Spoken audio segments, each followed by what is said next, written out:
Hello दोस्तों, आपका स्वागत है पार्थ क्लासेज में। आज हम इस वीडियो में देखेंगे क्लास 6 का हिस्ट्री का पहला चैप्टर, जिसका नाम है क्या, कब, कहाँ और कैसे। दोस्तों, आपको बता दें कि इस वीडियो में हम इस पूरे चैप्टर को कंप्लीट करेंगे, जो कि बहुत छोटा वीडियो होगा। यदि आप इस वीडियो को शुरू से लेकर अंत तक देख लेते हैं तो इस चैप्टर में आपको थोड़ा भी प्रॉब्लम्स नहीं होगा। और जो भी स्टूडेंट क्लास 6 के साथ साथ कोई भी कॉम्पिटिटिव एग्ज़ाम की तैयारी कर रहे हैं, जो 12th के बाद हो या 10th लेवल का हो, यदि वो किसी गवर्नमेंट एग्ज़ाम का तैयारी कर रहे हैं तो उसके लिए भी ये बेहद यूजफुल साबित होगा, क्योंकि बहुत सारे प्रश्न इस चैप्टर से अर्थात क्लास 6 के बुक से पूछा जाता है। तो आप सभी इस वीडियो को ध्यान से देखें। चलिए स्टार्ट करते हैं। सबसे पहले चैप्टर फिर से हम नाम बोलते हैं इसका, क्या, कब, कहाँ और कैसे। ये है चैप्टर का नाम, ठीक। और क्लास 6 का जो हिस्ट्री है उसमें हम प्राचीन इतिहास के बारे में जानते हैं। तो सबसे पहले विचार करते हैं कि हम इतिहास के बारे में जानकारी इकट्ठा कर रहे हैं, इतिहास को जानेंगे तो इतिहास क्या होता है, सबसे पहले उसे समझना बेहद ज़रूरी होता है। तो आप सभी ध्यान से सुने कि इतिहास क्या होता है। तो इतिहास होता है कि प्राचीन काल या आज से पहले जितने भी घटनाएं हुए हैं उस सभी के अध्ययन को ही कहा जाता है इतिहास, अर्थात अतीत के घटनाओं का क्रमबद्ध अध्ययन को इतिहास कहा जाता है, ठीक है ना। चलिए अब हम इस चैप्टर को करते हैं स्टार्ट। इस चैप्टर में हम क्या क्या पढ़ेंगे उसके बारे में सबसे पहले हम देख लेते हैं कि हमें इस चैप्टर में पढ़ना है कि अतीत में लोग कहाँ रहते थे, अतीत में लोग कहाँ रहते थे और वो सभी एक जगह से दूसरी जगह की यात्राएं करते थे। क्यों करते थे, इस पर विचार करेंगे हम। फिर आगे देखेंगे कि भारत को जानने के लिए किन किन स्रोतों का उपयोग किया जाता है, हम उस पर विचार करेंगे। फिर हम देखेंगे कि ईस्वी अर्थात जहां आप देखते होंगे कि एडी या सीई का प्रयोग किया जाता है, ईस्वी का प्रयोग किया जाता है और ईसा पूर्व का उपयोग किया जाता है, हम इसके बारे में विचार करेंगे, ठीक है ना। बस इतना ही हमें इस चैप्टर में जानना है। और अर्थात सिंपल सी बात है, हम कहेंगे कि इसमें प्राचीन काल में मानव किस प्रकार से रहता था, किस प्रकार से अपने जीवन यापन करता था, हम उनके बारे में जानेंगे। समझ गए होंगे आप। चलिए स्टार्ट करते हैं। तो पहला टॉपिक है कि अतीत में लोग कहाँ रहते थे, अतीत में लोग कहाँ रहते थे, ठीक है ना। तो ध्यान से देखेंगे कि प्राचीन काल में लोग विभिन्न क्षेत्रों में निवास करते थे। सबसे पहले मानव सभ्यता सबसे पहले मानव के रहने का प्रमाण नर्मदा नदी के किनारे मिलता है। किस नदी के किनारे मिलता है, नर्मदा नदी के किनारे मिलता है, ये आपको याद रखना है, ठीक ना। आगे लगभग 8,000 वर्ष पूर्व, 8,000 वर्ष पूर्व, पेन नहीं चल रहा है, 1 मिनट, ध्यान से देखिएगा कि लगभग 8,000 वर्ष पूर्व लोग सुलेमान और किरथर के पहाड़ी के आसपास रहने लगे थे तथा गेहूं और जौ जैसे फसलों की खेती करने लगे थे। अर्थात सिंपल से कहने का मतलब है कि प्राचीन काल के लोग का जो प्रमाण मिलता है वो सबसे पहले मिलता है कि नर्मदा नदी के किनारे रहता था और लगभग 8,000 वर्ष पूर्व सुलेमान की पहाड़ी और किरथर के पहाड़ी के आसपास रहने के लिए आए थे और वहाँ पर गेहूं और जौ की फसलों की खेती करने लगे थे। इसके बाद लोग उत्तर पूर्व भारत की गारो पहाड़ियों और मध्य भारत के विंध्य पहाड़ियों में भी बसने लगे थे। अर्थात लोग एक जगह से दूसरे जगह जाने आने लगे थे, ठीक ना। फिर हम आगे देखते हैं कि लगभग 4700 वर्ष पहले अर्थात 4,700 वर्ष पहले सिंधु नदी तथा उसके सहायक नदियों जैसे झेलम हो गया, चेनाब हो गया, रावी हो गया और व्यास तथा सतलज नदी के किनारे प्रारंभिक नगरों का विकास हुआ। इसी क्षेत्र में सिंधु घाटी सभ्यता का उदय हुआ। कहने का मतलब यह है कि लोग अधिकांश जो बसते थे वो नदियों के किनारे बसते थे। क्यों बसते थे, रीज़न है कि लोग धीरे धीरे फसलों की खेती करने लगा था। अब फसल की जब खेती करेगा तो फसलों के उपजाने के लिए फसलों को उपजाने के लिए उन्हें चाहिए जल। जल के बिना फसल नहीं उपजेगा। तो जल की आवश्यकताओं को पूरा करने के लिए वो सभी जाकर नदियों के किनारे बसते थे, जहाँ पर उन्हें आसानी से जल जल उपलब्ध हो जाता था, जिसके द्वारा वो फसलों को सिंचाई कर पाते थे। समझ गए ना? चलिए अब आगे देखते हैं। बाद में गंगा और सोन नदियों के मैदानों में बस्तियां विकसित हुई। यह क्षेत्र मगध के नाम से प्रसिद्ध हुआ और यहीं से प्रारंभिक राजनीतिक विकास शुरू हुआ। आगे चलकर मगध भारतीय राजनीति का प्रमुख केंद्र बना था। अब ठीक से समझिए कि जब मानव रहता था तो वो यात्राएं करता था।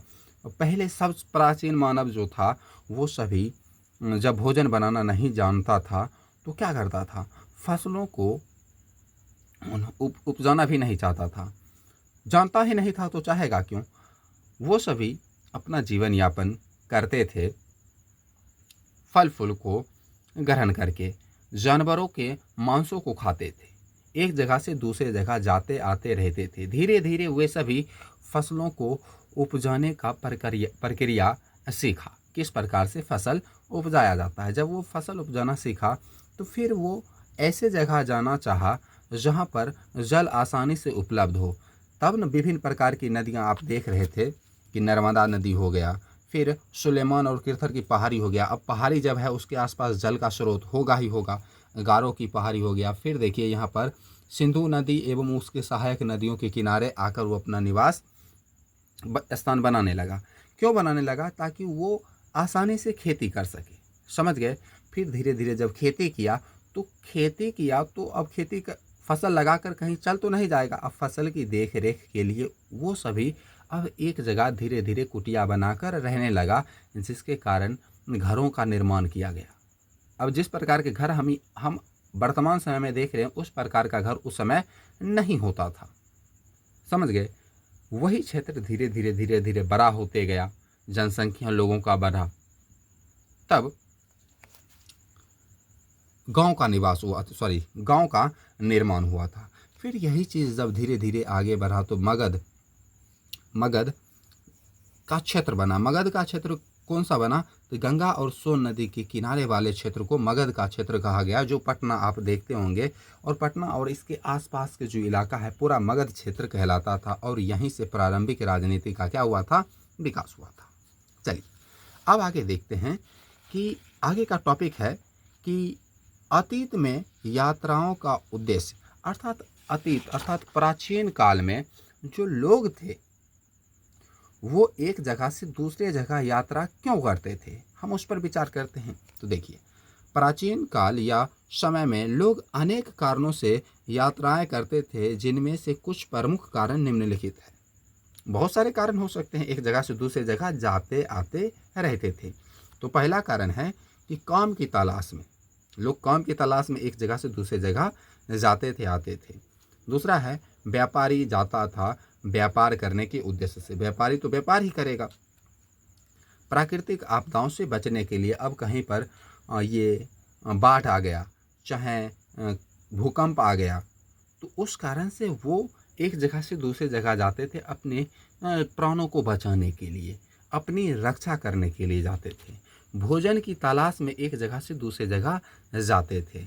हिंसक जानवरों से बचने के लिए, अब हिंसक जानवर, अब कोई भी मानव है तो वो जंगलों में रहता था, तो जंगलों में विभिन्न प्रकार के जीव जंतु रहते थे।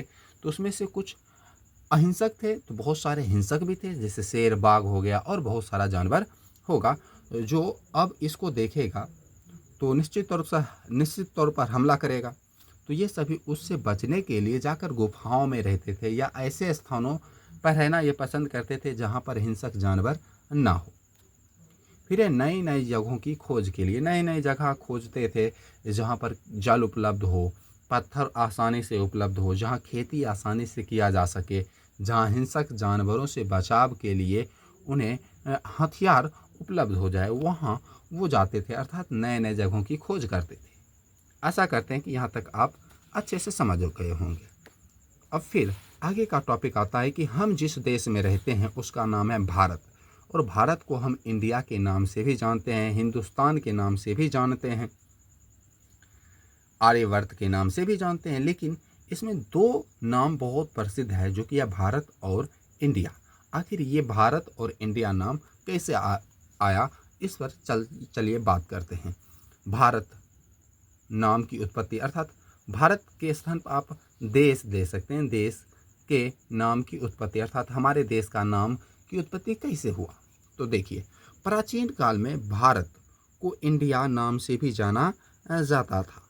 इंडिया शब्द सिंधु नदी से बना है। इंडिया शब्द किससे बना है? सिंधु नदी के शब्द से बना है। सिंधु नदी के शब्द से क्यों बना है? चूंकि देखिए, सिंधु नदी को इंग्लिश में बोला जाता है इंडस रिवर। इंडस रिवर अर्थात सिंधु को बोला जाता है इंडस, ठीक ना। यूनानी और ईरानी लोग सिंधु को हिंदोस या इंदोस बोलते थे। देख लीजिए, हिंदोस या इंदोस बोलते थे, जिससे आगे चलकर देश का नाम इंडिया प्रचलित हुआ, अर्थात इंडिया पड़ा। तो आप समझ गए होंगे कि आप जो इंडिया नाम सुनते हैं, ये कोई ब्रिटेन अर्थात इंग्लैंड के लोग नहीं दिया, चाहे भारत के लोग इंडिया नहीं कहना शुरू किया। ये यूनानी या ईरानियों के द्वारा दिया गया नाम है, क्योंकि सिंधु नदी के किनारे जो क्षेत्र विकसित हुआ था, उस क्षेत्र को वो सभी हिंदोस या इंदोस कहा करते थे। इसी कारण उस पूरे क्षेत्र को इंडिया के नाम से जाना जाने लगा। समझ गए? चलिए आगे बढ़ते हैं। अब विचार करते हैं कि हम इंडिया तो देख लिए, अब देखते हैं कि भारत कैसे पड़ा। तो भारत नाम का उल्लेख ऋग्वेद में मिलता है। किस में मिलता है? ऋग्वेद में, जो कि 3500 वर्ष पुराना है। देश में भरत जनजाति रहता था। भारत में एक भरत जनजाति नामक कबीला रहता था। इसका युद्ध पुरु जनजाति से हुआ। किससे? पुरु जनजाति से। और पुरु जनजाति का साथ देने के लिए आया था इसका 9 सहयोगी क्षेत्र, कबीला वाला पुरु जनजाति और इसके 9 सहयोगी के बीच हुआ था, ठीक ना। फिर से समझिए कि भरत जनजाति रहता था, इसका अर्थात भरत जनजाति का युद्ध पुरु जनजाति तथा इसके 9 सहयोगी के बीच हुआ, जिसमें पुरु जनजाति तथा इसके 9 सहयोगी की हार हो गई थी। इस युद्ध को दशराग्य युद्ध के नाम से जाना जाता है। किस नाम से? दशराग्य युद्ध के नाम से। समझ गए ना? दशराग्य युद्ध। इस युद्ध के बाद भरत जनजाति क्या किया था कि पुरु जनजाति पर कब्जा कर लिया था और ये शक्तिशाली हो गया था। कौन? भरत जनजाति शक्तिशाली हो गया था और आगे चल के इसी जनजाति के नाम पर इस देश का नाम भारत पड़ा। समझे? अर्थात भारत में भरत नाम का एक जनजाति रहता था। इसका युद्ध पुरु जनजाति एवं इसके 9 सहयोगी इसके 9 सहयोगी जो कबीला था उसके साथ हुआ। इस युद्ध में भरत जनजाति का हुआ जीत और ये युद्ध कहलाया था दशराग्य युद्ध। दशराग्य युद्ध में जब भरत जनजाति का युद्ध हो गया तो भरत जनजाति क्या किया कि पुरु जनजाति के ऊपर कब्जा कर लिया, जिसके कारण भरत जनजाति और शक्तिशाली हो गया। जब ये शक्तिशाली हो गया तो फिर समय जब आगे बढ़ा तो ये जनजाति धीरे धीरे और शक्तिशाली होते गया और इसी जनजाति के नाम पर इस पूरे क्षेत्र अर्थात देश का नाम भारत पड़ा था। समझ गए ना? तो अर्थात भारत भी किसके नाम पर पड़ा? जनजाति के नाम पर पड़ा। आप बहुत सारे जगहों पर पढ़ेंगे, अगर वेदों के अकॉर्डिंग देखिएगा तो आपको सुनने के लिए मिलेगा कि भरत नाम पर पड़ा था। ऐसा कुछ नहीं था। भरत जनजाति था, भरत एक कबीला था और उसी के नाम पर ये देश का नाम भारत पड़ा। समझ गए? चलिए आगे विचार करते हैं कि प्राचीन भारत को जानने का स्रोत, अर्थात प्राचीन भारत के बारे में हमें जानकारी कैसे प्राप्त होती है, कहाँ से मिलेगी प्राचीन के भारत के बारे में जानकारी। हम प्राचीन भारत को कैसे समझ सकते हैं उसके बारे में देखिए। तो बोल रहा है कि प्राचीन भारत के इतिहास को जानने के लिए मुख्यतः 3 प्रकार के स्रोत का उपयोग किया जाता है। स्रोत होता है। स्रोत क्या होता है? जिससे हमें किसी चीज़ की जानकारी प्राप्त होती है या कोई वस्तु हमें प्राप्त होती है, वो सभी स्रोत कहलाती है। जैसे नदियों से हमें जल प्राप्त होता है, समुद्र से हमें जल प्राप्त होता है, सागर से हमें जल प्राप्त होता है, तालाब से हमें जल प्राप्त होता है, भूमि के नीचे से हमें जल प्राप्त होता है। तो वो सभी जल, उस सभी माध्यम से हमें जल प्राप्त होता है, इसलिए उस सभी माध्यम को कहेंगे जल स्रोत। ठीक इसी प्रकार से इतिहास की जानकारी हमें जिससे मिलेगी उसे इतिहास के स्रोत कहेंगे। और भारत के बारे में हमें इतिहास की जानकारी मिलती है पांडुलिपियों से, अभिलेखों से, पुरातात्विक अवशेषों से। तो हम इन तीनों चीज़ों के बारे में देखेंगे। समझ गए? चलिए अब हम देखते हैं कि ये पांडुलिपि होता क्या है। पांडुलिपि को इंग्लिश में बोला जाता है मैन्यूस्क्रिप्ट्स। ठीक ना? चलिए, बोल रहा है कि पांडुलिपि की सबसे पहले हम परिभाषा देखेंगे कि आखिर ये होता क्या है। बोल रहा है हाथ से लिखे गए प्राचीन ग्रंथ को पांडुलिपि कहते हैं। हाथ से लिखे गए प्राचीन ग्रंथ को पांडुलिपि कहते हैं। पांडुलिपि को इंग्लिश में मैन्यूस्क्रिप्ट कहा जाता है, जो दो लैटिन शब्द मेनू, अर्थात मेनू का अर्थ होता है हाथ, तथा एस्क्रिप्टस का अर्थ होता है लिखा हुआ, से मिलकर बना है। समझ गए ना? चलिए, बोल रहा है कि प्राचीन काल में पांडुलिपियां मुख्य रूप से तार पत्र, अर्थात तार के पत्तियां जो होती है, तार का वृक्ष आप देखे हैं, उसकी जो पत्तियां होती है उसी पर तारपत्र एवं भोजपत्र। भोजपत्र किससे बनता था? तो भुर्ज वृक्ष की छाल से बनता था। ठीक है ना? उस पर लिखा जाता था। समझ गए? चलिए अब आगे विचार करते हैं कि ये अभिलेख क्या होता है। अभिलेख पत्थरों, धातुओं तथा अन्य कठोर सतहों पर खुदवाए गए लेखों को अभिलेख कहा जाता है। अभिलेख कहा जाता है। आप देखते होंगे कि आप मंदिर में भी जाते होंगे, चाहे बहुत सारे बुक्स में आप देखिएगा कि आपको दिखेगा कि एक शिलालेख है, कोई भी शिलालेख है, तो उस पर क्या किया जाता है कि कुछ चीज़ें लिख दिया जाता है। जैसे आज के समय में आप समझने का प्रयास कीजिएगा तो देखिएगा कि कोई भी रोड बनता है ना, तो आप देखिएगा कि बगल में एक छोटा सा क्या किया जाता है, इस टाइप का एक छोटा सा आकृति बना दिया जाता है।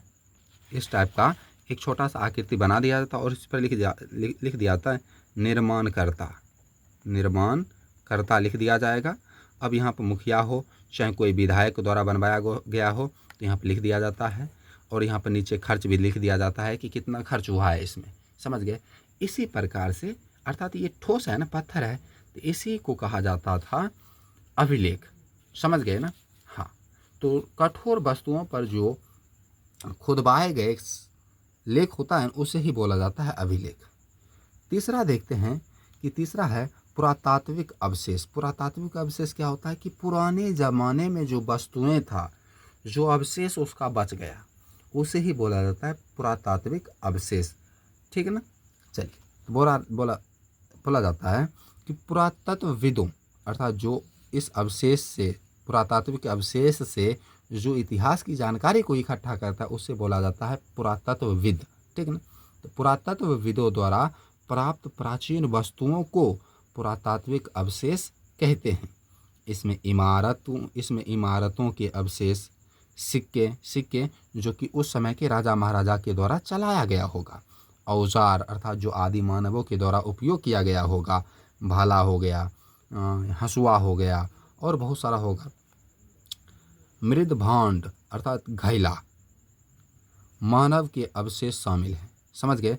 अब पुरातात्विक अवशेष में आ जाएगा कि पहले समय के जो इमारत थे उनके कुछ अवशेष होगा, सिक्का, औजार, मृदभांड और मानव के अवशेष, ये सभी है पुरातात्विक अवशेष है। अब इससे इतिहास की जानकारी प्राप्त होती है कि किस समय के लोग किस प्रकार के हथियारों का उपयोग करते थे, किस प्रकार के सिक्कों का उपयोग करता था, उस समय की सभ्यता किस प्रकार की होगी, इस सभी के बारे में हमें जानकारी मिलती है पुरातात्विक अवशेष से। समझ गए? चलिए, अब बहुत सारे किताबों में और अक्सर जब हम इतिहास पढ़ते हैं तो हमें इस भी सन देखने के लिए मिल ही जाता है। तो तिथियों का निर्धारण किस प्रकार से होता था? तो देखिए, इतिहास में समय को समझने के लिए तिथियों का निर्धारण किया जाता है। समझ गए ना? और उसमें दो चीज़ें हमें देखने के लिए मिलता है। दो चीज़ें क्या क्या है, एक है ईस्वी और दूसरा है आपको मिलता होगा ईस्वी सन, ईस्वी पूर्व, ईसा पूर्व मिलता है देखने के लिए। ये और एक ये क्या होता है, चलिए देखिए। यहाँ पर है ईसा मसीह का जन्म हुआ। किसका जन्म हुआ? ईसा मसीह का। जब ईसा मसीह का जन्म हुआ तो यहाँ पर ईसा मसीह का जन्म हुआ। अब ईसा मसीह के बाद ये हो गया बाद और ये हो गया पहले, ठीक, ये हुआ पहले और ये हो गया बाद। ईसा मसीह का जन्म यहाँ हुआ। ईसा मसीह के जन्म के बाद के समय को बोला जाता है ईस्वी। क्या बोला जाता है? ईस्वी सन। और ईसा मसीह के जन्म से पहले के जो समय है ना उसे बोला जाता है ईसा पूर्व। क्या बोला जाता है? ईसा पूर्व बोला जाता है। समझ गए? चलिए यहाँ पर देखिए, बोला जा रहा है कि इतिहास में समय को समझने के लिए तिथियों का निर्धारण किया जाता है। पहला है इसमें ईसा पूर्व अर्थात बीसी मतलब हो गया बिफोर क्राइस्ट, ठीक है ना, या बिफोर कॉमन एरा। अब ये क्यों आया, इस पर विशेष चर्चा हम करेंगे बाद में, क्योंकि ये आपको जानने की अभी ज़्यादा आवश्यकता नहीं है। ठीक, बोल रहा है कि ईसा मसीह के जन्म से पहले की अवधि को ईसा पूर्व कहा जाता है। ईसा मसीह के जन्म से पहले, तो याद रखिएगा, जन्म से पहले के समय को बोला जाता है ईसा पूर्व। समझ गए? मान लीजिए यहाँ पर ईसा मसीह का जन्म हुआ यहाँ पर, लेकिन इससे पहले किसी का जन्म हो गया यहाँ पर, तो अब इसको डिनोट करने के लिए हम करेंगे ईसा पूर्व का उपयोग। समझ गए? चलिए अब आगे हम विचार करते हैं। जैसे एग्जाम्पल समझिए। एग्जाम्पल क्या है कि 1000 ईसा पूर्व, 1000 ईसा पूर्व अर्थात 1000 ईसा पूर्व, इस प्रकार से भी आप लिख सकते हैं। 500 ईसा पूर्व आदि ईसा मसीह के जन्म से पहले की तिथियां हैं। यानी कि ईसा मसीह का जन्म नहीं हुआ उससे पहले इनका जन्म हुआ होगा, जो इन 1000 ईसा वर्ष पूर्व जिसका जन्म हुआ, 500 ईसा वर्ष पूर्व जिसका जन्म हुआ। समझ गए? चलिए आगे हम विचार करते हैं कि ईस्वी, ये ईस्वी क्या है? इसको इंग्लिश में एनो डोमिनी बोलिए या कॉमन एरा बोलिए। समझ गए? ईसा मसीह के जन्म के बाद, देखिए ईसा मसीह के जन्म के बाद की अवधि को ईस्वी कहा जाता है। जैसे 100 ईस्वी, 1000 ईस्वी, अभी हम जी रहे हैं 2026 ईस्वी में, तो ये है ईसा मसीह के जन्म के बाद की अवधि। समझ गए? और बस यहीं पर हमारा चैप्टर हो जाता है कंप्लीट। आशा करते हैं कि आप सभी को अच्छे से समझ में आया होगा। यदि आपको अच्छे से समझ में आ गया होगा तो वीडियो को लाइक ज़रूर कर दें, और आप को ये समझ में आया, कितना समझ में आया ये कमेंट में ज़रूर बताएं, और आप क्या चाहते हैं कि हम किस प्रकार से सुधार करें ताकि आपको और बेहतर तरीके से समझ में आए, तो ये भी आप निश्चित तौर पर कमेंट में ज़रूर बताएं। पूरा वीडियो देखने के लिए बहुत बहुत धन्यवाद। फिर मिलते हैं अगले वीडियो में।